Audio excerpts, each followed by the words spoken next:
memang begitu. Hidup ini resiko. Hidup ini di persimpangan. Mau berdiri di tabrak orang, mau kemana-mana ada resiko. Non-blok pun punya resiko. Berdiri di tengah-tengah tabrak orang, kesana bukan berhenti juga, kan bisa juga tabrak. Tapi harus pilih memang. Hidup ini pilihan, pilih satu. Jangan dikira kalau saya di sini nanti takut dicela di sini, kalau kesini dicela di sana. Jadi kalau begini ini bisa-bisa membuat dicela. Ini pilih salah satu.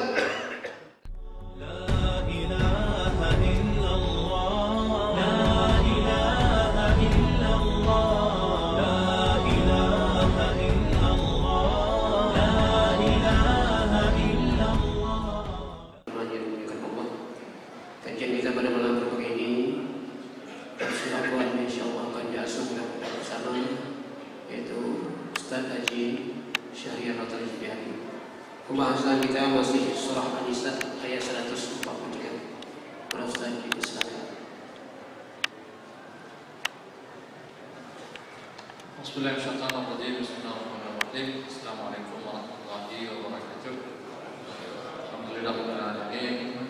ونستعينه ونستغفره ونستهديه ونعوذ بالله من شرور انفسنا ومن سيئات اعمالنا من يهده الله فلا مضل له ومن يضلل فلا هادي له اشهد ان لا اله الا الله وحده لا شريك له واشهد ان محمدا عبده ورسوله اللهم صل وسلم على محمد وعلى اله وصحبه وبارك وسلم اللهم ربنا زدنا علما وارزقنا فهما وانفعنا بالصالحين اللهم ربنا لا علم لنا الا ما علمتنا انك انت العليم الحكيم اللهم ربنا علمنا ما لم نعلم انك انت علام الغيوب اللهم ربنا علمنا ما ينفعنا وانفعنا ما علمتنا اللهم ربنا فقنا الدين وانت تقول انك على كل شيء قدير اللهم اجعلنا نفعنا خالص وجهك وصلى الله على محمد النبي وعلى اله وصحبه وسلم أعوذ بالله من الشيطان الرجيم بسم الله الرحمن الرحيم المنافقين يخادعون الله وهو خادعهم وإذا قاموا إلى الصلاة قاموا كسالى يراءون الناس ويذكرون الله إلا قليلا مذبذبين بين ذلك لا إله هؤلاء ولا إله هؤلاء ومن يضلل الله فلن تجد له سبيلا يا أيها الذين آمنوا لا تتخذوا الكافرين أولياء من دون المؤمنين أتريدون أن تجعلوا لله عليكم سلطانا مبينا إن المنافقين في الدرك الأسفل من النار ولن تجد لهم نصيرا إلا الذين تابوا وأصلحوا واعتصموا بالله وأخلصوا دينهم لله فأولئك مع المؤمنين وسوف يؤتي الله المؤمنين أجرا عظيما ما يفعل الله بعذابكم إن شكرتم وآمنتم وكان الله شاكرا عليما. Baik para hadirin berbahagia, alhamdulillah kita kembali pada malam berbahagia ini. Dan di pertemuan yang lalu kita sampai pada ayat 142. Di ayat 142 ini Allah berfirman, innal munafiqina yukhadi'una Allah wa huwa khadi'uhum. Jadi Allah memaparkan kepada kita tentang sikap daripada orang munafik dengan perbuatan lahiriah mereka yang dimana mereka bertujuan untuk memperdayakan orang mukmin, memperdaya Allah Subhanahu wa taala. Dan Allah mengatakan bahwa khadi'uhum, jadi justru yang terpedaya itu justru mereka orang-orang kafir itu sendiri. Nah kemudian Allah sebutkan di sini ciri daripada orang munafik. Jadi kalau perbuatan batin tentu tidak ada siapa yang tahu. Tapi kemudian Allah menunjukkan kepada kita tentang siapa munafik ini melalui perbuatan lahiriah mereka. Nah, apa perbuatan lahiriah mereka? Allah katakan wa idza qamu ila sholati qamu kusala. Jadi kita dengan mudah untuk menandai mereka orang munafik ini pada ketika mereka diajak untuk salat ataupun diajak pada hal-hal yang lain yang baik. Allah sebutkan di ayat yang lain surah At-Taubah ayat 54, Allah katakan wala yaquluna sholata illa hum kusala wala yunfiquna illa hum karihun. Jadi mereka ini kalau diajak sembahyang malas, kalau diajak untuk berinfak di jalan Allah pun mereka berinfak dengan penuh berat hati. Jadi karihnya dia terasa terpaksa. Pertimbangannya banyak sekali, ya. Susah sekali memberi. Jadi kegari, jadi berat. Jadi tapi berat. Jadi pertimbangannya jumlahnya begitu banyak. Jadi ini antara ciri munafik. Jadi paling tidak, jadi oleh sahabat Nabi pada ketika itu dengan dua ciri ini mereka dengan mudah mengenal siapa mereka munafik. Jadi makanya di pertemuan yang lalu saya sempat menyampaikan, Allah alam bismillah atau di mana. Jadi dulu ada seorang sahabat yang Muaz pada waktu itu. Jadi beliau ketika selesai sembahyang bersama Nabi, lalu kemudian beliau pulang ke kampungnya, ke desa di mana beliau tinggal. Nah, sampai di sana beliau sembahyang. Jadi sembahyang malam. Lalu kemudian ada orang yang ikut di belakang beliau, dan beliau tahu ada orang yang ikut di belakangnya. Lalu kemudian beliau pun memperpanjang sembahyang. Beliau membaca ayat-ayat panjang dan lama beliau dalam sembahyang. Nah, kemudian orang yang ikut di belakang tadi ini pun karena Muaz terlalu panjang baca ayat, beliau langsung keluar tadi mengikut Muaz. Jadi tidak lagi berimam dengan Muaz. Jadi beliau sembahyang sendiri. Nah, lalu kemudian Muaz pun secara serampangan mengatakan, nah ini orang yang keluar daripada jamaah, jadi ini dia munafik. Kenapa? Karena tidak mau, jadi merasa berat. Nah, jadi tidak mau lama dalam salat. Maka kalimat yang Allah sebutkan, wala yadhkurullah illa qalila. Jadi mereka ini tidak mau diajak untuk berlama-lama mengingat Allah Subhanahu wa taala. Tidak mau diajak untuk berlama-lama berzikir mengingat Allah Subhanahu wa taala. Dan begitu disampaikan dalam sebuah hadis, tilka salatul munafik. Nabi mengulang sampai 3 kali. Nah, itu contoh supaya orang munafik kata Nabi. Jadi mereka ini yajlis wa yarqubu syams hatta idza tala'at hatta idza kana baina qarni syaitan qamu, kemudian qamu fanaqalu al-ba'd. Jadi itulah orang munafik, supaya orang munafik kata Nabi. Jadi mereka duduk-duduk menunggu matahari terbenam, sampailah kemudian matahari antara dua tanduk syaitan, qamu fanaqalu al-ba'd. Lalu kemudian mereka pun berdiri bangun sembahyang, dan mereka pun mematuk-matuk rakaat. Jadi seperti ayam mematuk makanan. Jadi cepat-cepat, ya. Jadi wala yadhkurullah fiha illa qalila.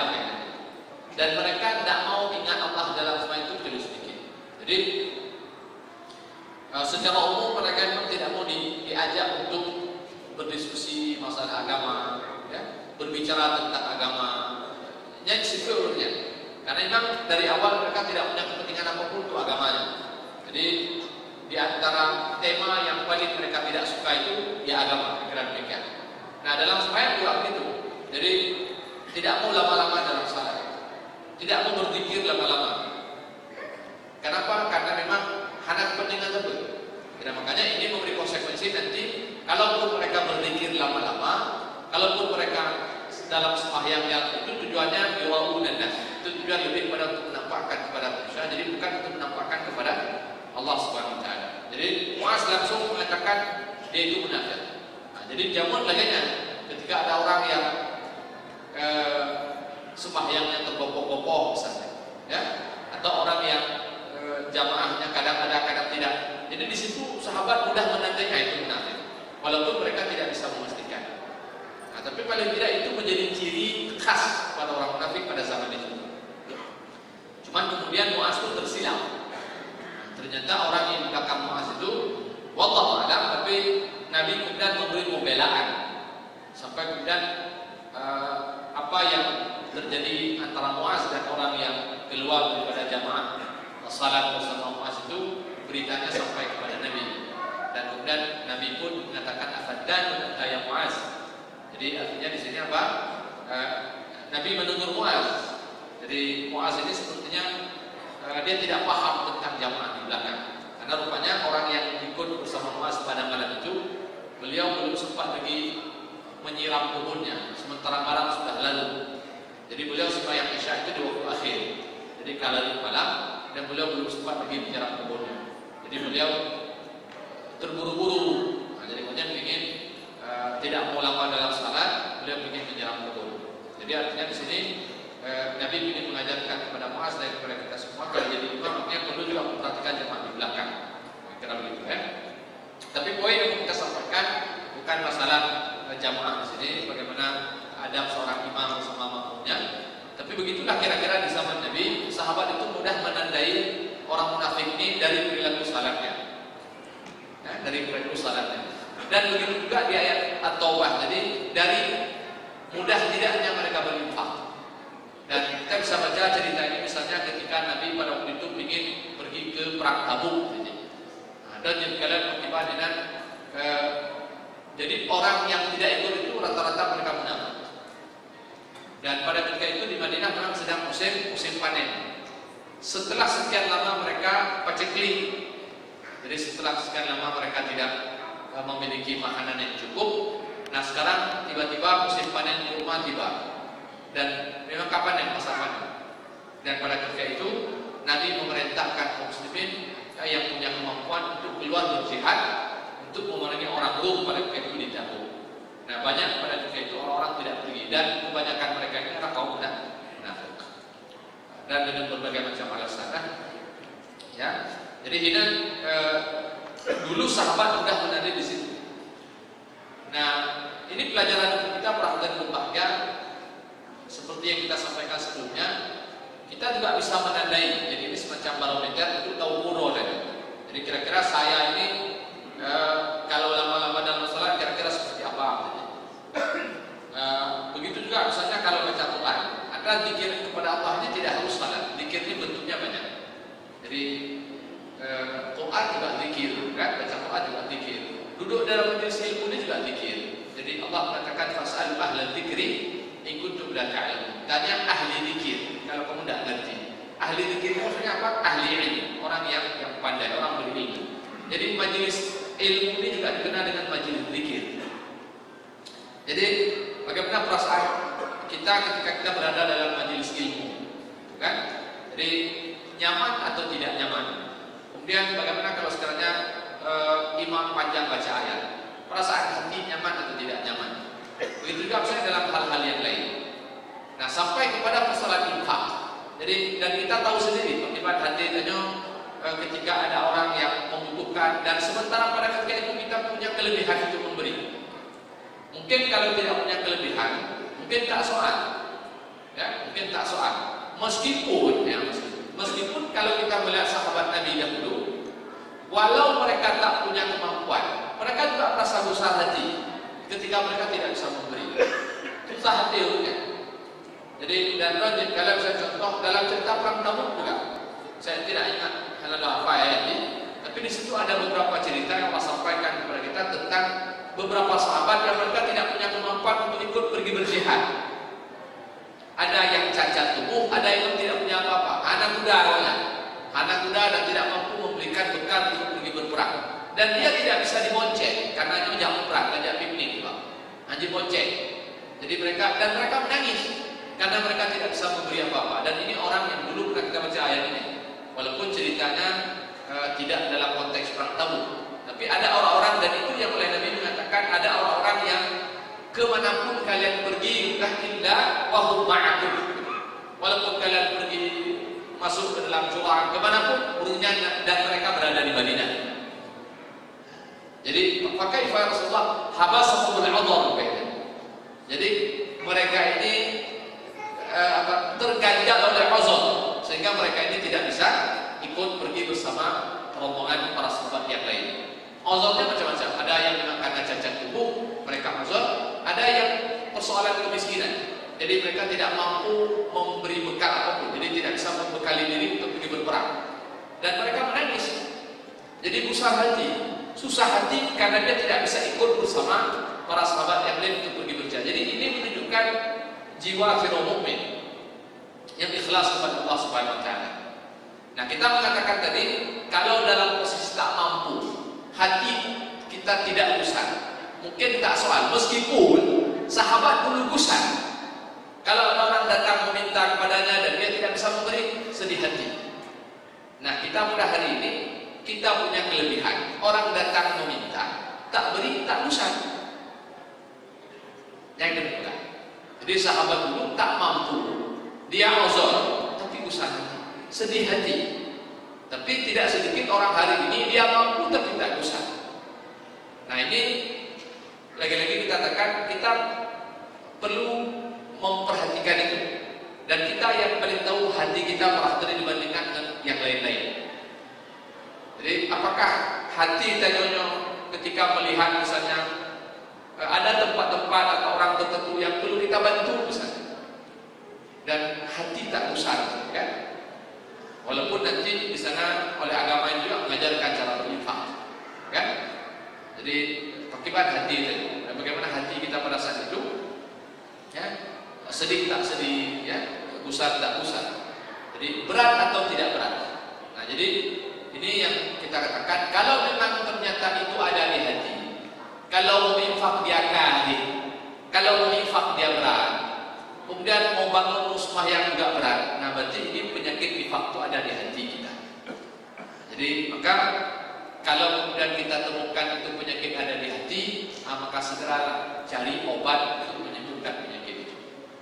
Jadi meskipun tanya mukmin, ya, tapi tidak menutup kemungkinan penyakit itu ada di hati seorang mukmin. Ya, jadi dari dan sini ada hadis tentang cerita salatul munafik, ya. Di sini ada hadis kan, tidak disebutkan hadis itu.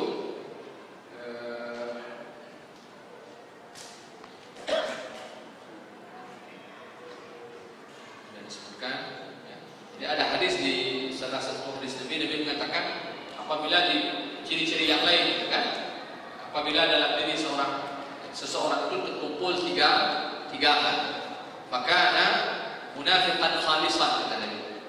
Jadi kalau ketiga-tiga ini ada dalam diri seseorang, maka ada munafiqan khalisan, maka ini orang betul-betul munafik. Jadi idza haddatsa kadzdzaba, apabila dia berkata, dia ngomong suka dusta. Kemudian wa idza tumina khana, dan apabila dia diberi amanah dia khianat. Nah, satu lagi, idza haddatsa kadzdzaba,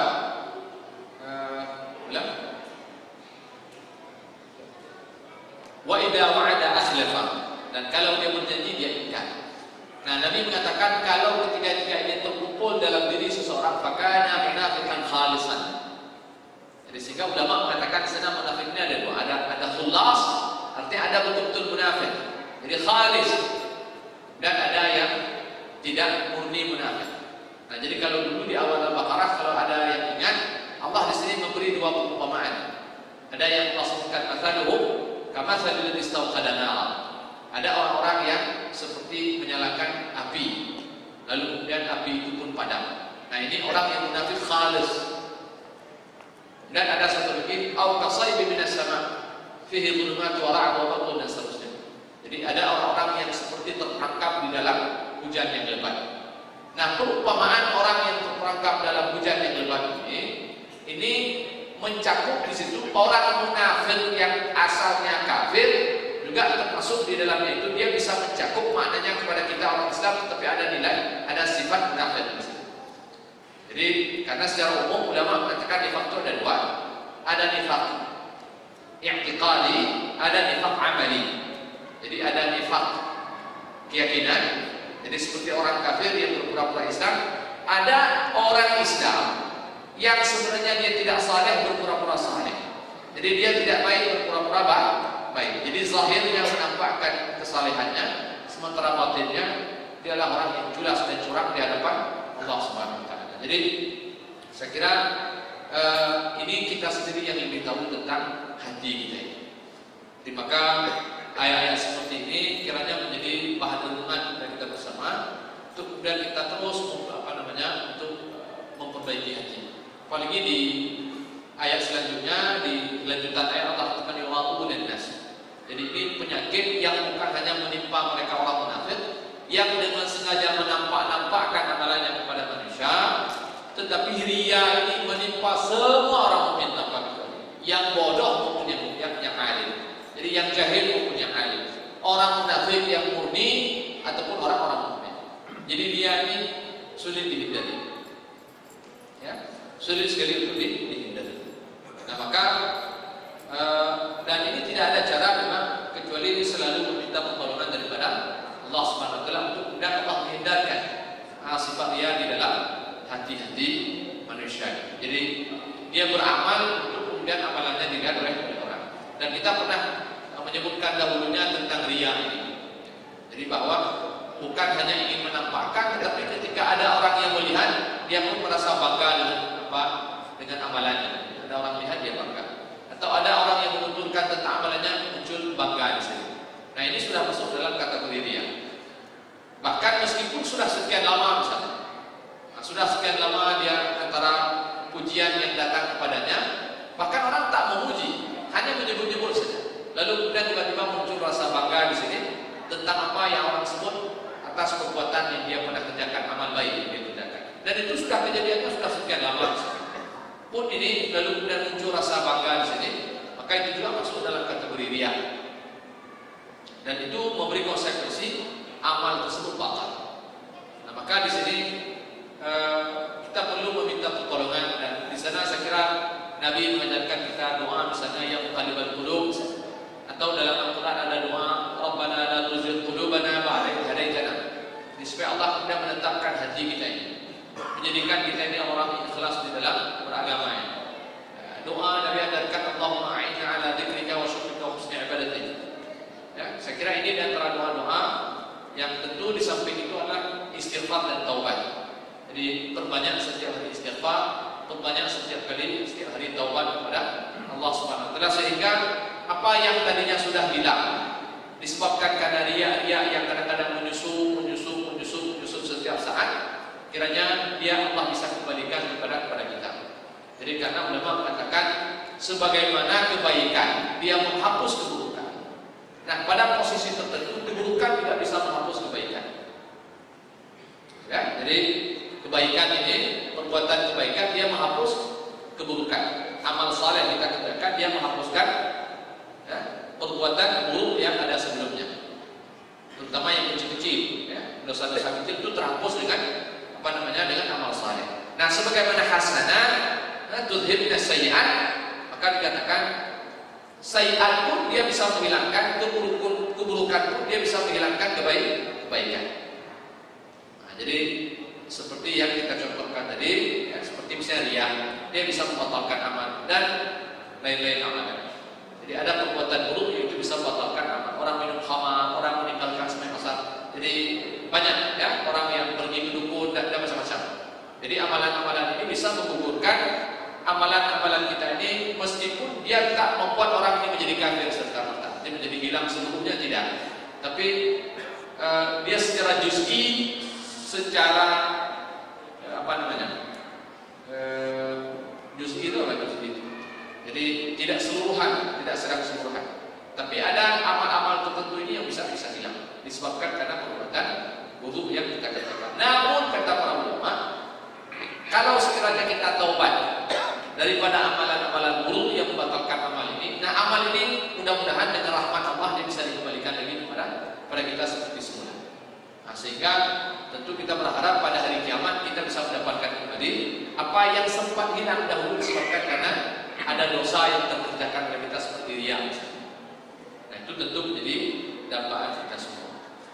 Nah, kemudian Allah sebutkan juga di sini mudzabdzabina baina dzalik, la ilaha illa wa la ilaha illa. Ya, jadi ini kondisi mereka orang munafik. Nabi dalam satu hadis mengatakan matsal munafik kamatsal syad al-'airah bainal ghanamain. Tu'inu ila hadhihi marrah wa ila hadhihi marrah. Jadi kata Nabi, orang munafik ini seperti seekor kambing yang kebingungan di antara dua kambing. Jadi mau ikut kambing ini atau ikut kambing ini. Jadi kira-kira begitu, ya.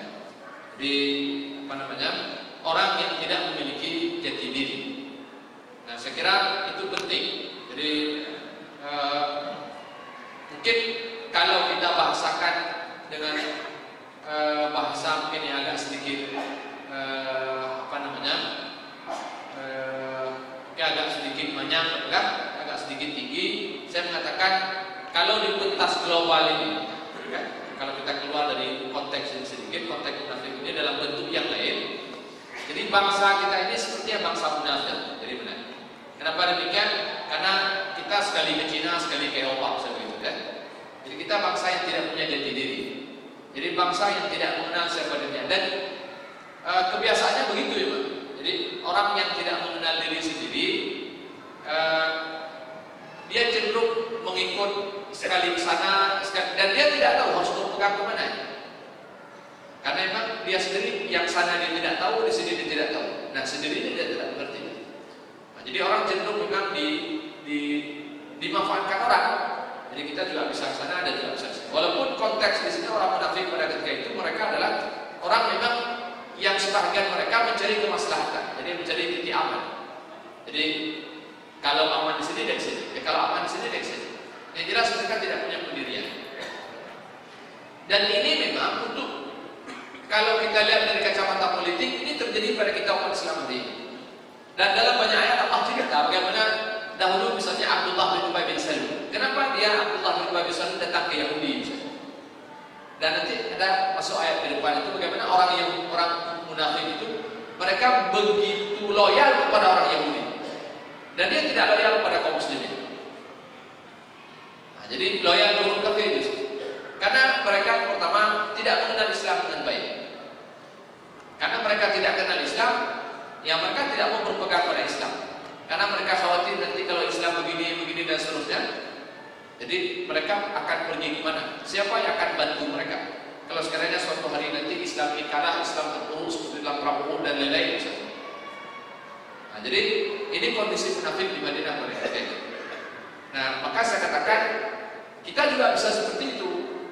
Jadi kalau misalnya kita katakan Abdullah bin Ubay bin Salul dan beberapa rombongan munafik pada ketika itu politiknya begitu. Politik Abdullah ini secara lahir dia berkawan akrab dengan Nabi. Tapi secara batin hatinya cenderung justru kepada orang-orang Yahudi di Madinah. Hanya politiknya Abdullah bin Ubay bin Salul. Nah, kalau kita pada hari ini secara terang-terangan Pak, dengan sana terang, dengan sini terang. Jadi kita tidak tahu ke sini atau ke sana, ke timur atau ke barat, ada orang. Lebih mumang lain. Kan? Jadi kalau beliau dulu hatinya mantap di sana. Jadi kalau kita ini bingung. Jadi kesini tak mantap, sana tak mantap. Dini pun tak kenal. Nah, jadi itu saya kira persoalan yang tidak sederhana sebenarnya. Dan makanya di ayat selanjutnya Allah katakan, wa may yudlilillahu falan tajid lahu sabila.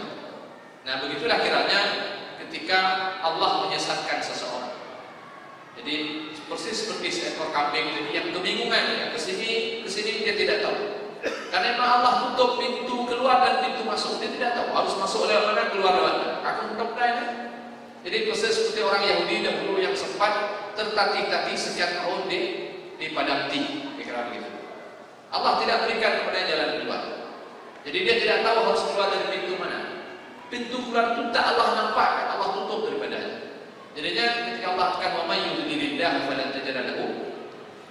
Jadi tidak ada siapa yang falan tajid lahu sabila. Nah, kalau sudah Allah tidak beri jalan, tidak ada siapa yang bisa berjalan. Dan Allah buat bingung orang ini sampai dia mati dalam kebingungan. Kita tidak bisa menentukan sikap. Karena Allah tak hanya memberi pencerahan kepada dia. Kita tidak tahu. Saya harus menentukan sikap saya berhenti di sini, ke kanan, ke kiri, ke depan atau hopnya. Atau saya mau kemana ini? Allah tidak berikan kita jalan-jalan. Sehingga kata mudah-mudahan yang memaafkan kesini kah, saya kata denau tiga, dan kita seperti bola-bola yang dimainkan orang. Dan orang ini yang kerap kali dimainkan orang memang. Kita kerap kali dieksploitasi ya karena memang kita tidak punya sikap, tak jelas, non-blok, anak blok ini. Tapi ujungnya punya blok juga, kesana ya kesana blok. Jadi tak ada blok, harus ada blok, ada cerita non-blok. Mungkin non-blok dalam bahasa yang lebih luas, jadi bukan non-blok pun Soviet dengan Amerika. Jadi dengan Timur, jadi tidak katakan itu. Tapi kita harus punya sikap. Tapi kadang-kadang orang begitu. Kalau saya ke Baitur Rahman, mungkin tidak enak sama masjid sana. Kalau ke masjid sana tidak enak ke masjid sini, gitu kan? Kalau saya bersikap begini tak enak dengan yang di sana. Bersikap sana tak enak sih. Sampai kapan tak enak? Udahnya menang. Jadi hidup ini memang begitu, hidup ini resiko. Hidup ini di persimpangan. Mau berdiri ditabrak orang, mau kemana-mana ada resiko. Non-blok pun punya resiko. Berdiri di tengah-tengah ditabrak orang, kesana bukan berarti juga kita bisa juga tabrak. Tapi harus pilih memang. Hidup ini pilihan, pilih satu. Jangan dikira kalau saya di sini nanti takut dicela di sini, kalau kesini dicela di sana. Jadi kalau begini, ini bisa-bisa membuat dicela. Ini pilih salah satu. Dan orang Arab mengatakan apa? Ridwan nas ghayatul la tunal. Kalau semua orang mau senang dengan kita itu tidak ada. Nabi kita saja, ya, Nabi kita saja itu dicela oleh banyak orang di dunia ini. Dan beliau memilih satu sikap. Meskipun beliau resikonya dicela oleh keluarga dan seterusnya, diusir dari kampung halamannya bahkan, tapi beliau menentukan sikap saya begini, jelas. Dan orang pun tahu memutuskan kita seperti apa. Dia begini harus menaikkan, terutama dalam masalah beragama ini.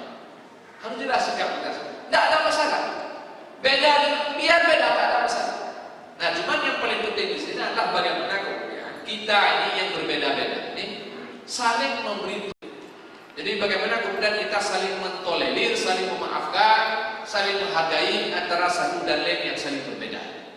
Yang sebenarnya boleh ada pernobel, bukan kemudian tak boleh berbeda supaya kemudian bukan itu tidak akan mungkin. Atau boleh berbeda-beda apa? Berbeda. Lah dia memakai umrah. Tidak bisa dipaksakannya. Saya punya pemahaman sendiri, kita punya keyakinan, kita punya hati, kita punya akal. Bagaimana kita giring semua orang harus sama kecenderungan hati dan akalnya? Tidak bisa. Sekolah kita beda-beda, pengetahuan kita berbeda-beda, tingkat pemahaman kita tentu akan berbeda dalam menyikapi banyak hal dalam kehidupan ini. Maka biar orang dengan pemahaman, dengan keyakinannya, cuma bagaimana kemudian memaafkan orang untuk kemudian saling menghormati antara satu dan yang lain ini yang berbeda-beda. Yang berbeda, bukan pas. Dah semua sama. Kalau begitu, jadi sehingga nanti ada pemahaman-pemahaman misalnya kalau misalnya di kampung ini sudah begini kita tidak boleh berbeda. Ya kalau jadi imam mungkin saya tidak. Kalau saya jadi imam mungkin saya akan sesuai dengan kewajiban makmum lah. Bagi saya menghormati makmum. Tapi jangan sampai pula nanti dalam kesendirian saya pun harus sama. Jadi saya kan punya hak untuk mengekspresikan apa yang ada di kepala dan hati saya. Jadi jangan kemudian dan harus punya sikap. Jadi tidak boleh terombang-ambing. Jadi memang resikonya pasti ada. Jadi bukan berarti kemudian udah lagi yang kanan pun ada risiko. Jadi semua ada risiko. Baik, dan saya rasa itu yang menyebabkan dahulu orang munafik itu dia tetap kekal sebagai munafik. Kenapa? Karena memang tidak mau ambil risiko. Dia tak mau dicela di sini, dia juga tidak mau dicela di sini. Dia ingin terhormat di mata Nabi, juga dimuliakan oleh orang Yahudi. Nah, jadi dia disebut munafik. Maka tidak, jadi bersikap. Nah, kalau mereka bersikap kafir, terang jelas kafir, azabnya di akhirat pun tak seberapa. Jelas kafir. Atau dia jadi mukmin sekaligus, masuk surga dia insyaallah. Tapi begitu dia bersikap abu-abu dia. Allah pun katakan innal munafiqina fi darkil asfali minan nar. Buruk pula dapatnya. Ketika tadinya ingin dia dapat enak di sini, dapat enak sini justru pelasannya jadi sangat tidak enak. Artinya resiko, jadi tidak pernah membayangkan itu. Jadi justru resiko yang bakal dia tanggung jauh lebih buruk daripada apa yang kita dibayangkan oleh mereka orang. Dan belum lagi di kehidupan dunia ini dia terhimpit sebenarnya, paling tidak terhimpit secara perasaan. Sampai kapan mereka harus berpura-pura? Hanya pertanyaan sederhana. Sampai kapan itu? Hak udah berpura-pura, hak udah karena susah. Makanya mudah jadi orang yang ikhlas untuk mengatakan. Dan tidak ada siapa yang kita tuhankan kecuali Allah Subhanahu wa taala. Yang boleh pun buat Tuhan. Masalah orang yang senang tak senang. Hai tenang dulu. Dan kalau Allah sudah senang, orang pun jadi senang. Nah itu saja. Jadi dan saya orang yang meyakini bahwa kita hari ini begini atau begitu, apapun yang ada pada kita ini sebenarnya hasil daripada hubungan kita dengan Allah SWT. Sejauh mana kita dekat dengan Allah, maka sejauh itu pula Allah akan memperlakukan kita di dunia ini. Baik hubungan kita dengan manusia ini juga hasil pada hubungan kita dengan Allah SWT. Orang akan senang kepada kita ini disebabkan karena hubungan kita dengan Allah SWT. Jadi semakin buruk hubungan kita dengan Allah, maka semakin buruk hubungan kita dengan manusia. Dan begitu juga sebaliknya. Jadi yang paling penting sebenarnya bagaimana memuaskan zat yang satu, Allah Subhanahu wa taala. Memuaskan manusia tiba lapan dulu, saya kuat. Tapi memuaskan Allah itu sederhana. Allah itu sendiri aturannya tak berubah-ubah. Sederhana sekali. Aturannya tak berubah. dan semakin dipuaskan, semakin terpuaskan hati. Nah, itu memuaskan Allah SWT. Tapi memuaskan manusia, aturannya tak jelas. Jumlah mereka banyak. Kemudian semakin memuaskan hati manusia, semakin sempit dadanya. Susah hati. Hidup turun usianya. Jadi budak manusia. Makanya tujuan agama ini membebaskan perbudakan manusia terhadap manusia kepada perbudakan kepada Allah semata-mata saja. Sehingga kita ini semakin lapang, plong, tidak ada masalah. Dan ketika udah, yang penting, dan Allah yang akan mengatur sisanya. Tapi ketika manusia kita terikat dengan fulan, terikat fulan, terikat sana, terikat sini, tidak enak dengan ini, tidak enak dengan ini. Sementara dengan Allah kita tidak pernah merasa tak enak dengan Allah. Jadi ini yang menjadi ciri khas kepada budak. Makanya ke depan kemudian segera Allah mengajari mereka dengan ajaran yang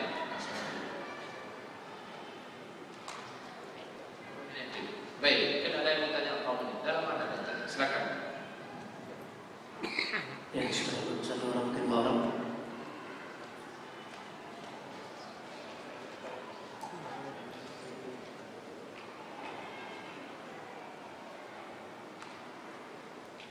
Pertanyaannya mudah-mudahan sudah Pak.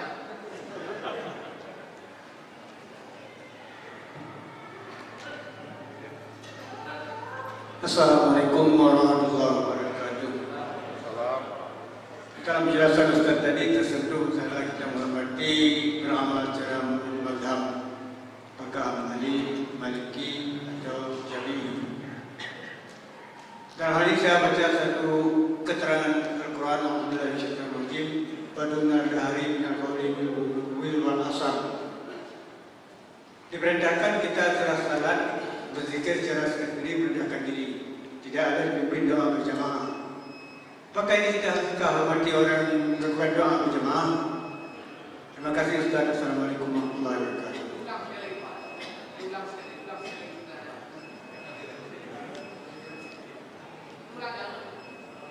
Pertanyaan saya, orang setelah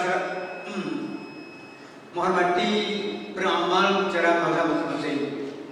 Pertanyaannya, berdasarkan Quran, wa dunal jahri minal qawli bil hudi wal asar. Orang ada yang salam berzikir secara sendiri-sendiri. Ada yang berzikir secara dipimpin berjamaah. Apakah itu hormati orang yang berzikir secara berjamaah? Jadi sebenarnya begini Pak Wei. Jadi ringkas saja karena sudah. Jadi sebenarnya hatta dalam mazhab Syafi'i sendiri pun yang mengatakan bahwa boleh zikir berjamaah, tapi tetap terlarang berzikir berjamaah itu kalau sekiranya mengganggu orang sembahyang di belakang. Jadi praktek ini praktek. Jadi ini orang praktek ini bukan lagi kritik apa. Jadi menyodor buka dalam mazhab Syafi'i, dalam buku mazhab Syafi'i tidak ada praktek yang begini. Ini teori ini tidak ada. Jadi ini teori muncul sendiri di kampung-kampung. Jadi ini penyelewengan pemahaman terhadap apa yang diyakini dalam mazhab Syafi'i. Meskipun sebagai ulama mengatakan boleh zikir bersama, tapi tidak sampai kemudian mengganggu orang yang di belakang. Jadi dalam semua mazhab mengaku itu. Jadi mesti benar. Perbuatan zikir bersamanya sunnah. Mengganggu orang yang hukumnya haram. Jadi yang kaidah disepakati oleh semua para ulama. Jadi jangan gara-gara cium Hajar al-Aswad kemudian lebih pak kok. Yang harus hukumnya Pak. Jadi tujuan cuma Hajar al-Aswad, tapi sikut sana sikut itu tidak boleh. Sama juga dengan don cari pahala sunnah. Diyakini oleh sebagian orang bahwa boleh zikir berjamaah dan ini memberi pahala besar. Tapi mengganggu orang hukumnya haram. Jadi apabila bertemu antara haram dan sunnah tinggalkan haram. Tapi ini tak dipahami dengan baik oleh masyarakat. Jadi jangan disalahkan mazhab. Tapi ini praktek masyarakat memang yang keliru. Nah, saya kira demikian karena waktu kita sudah sampai. Wallahu a'lam.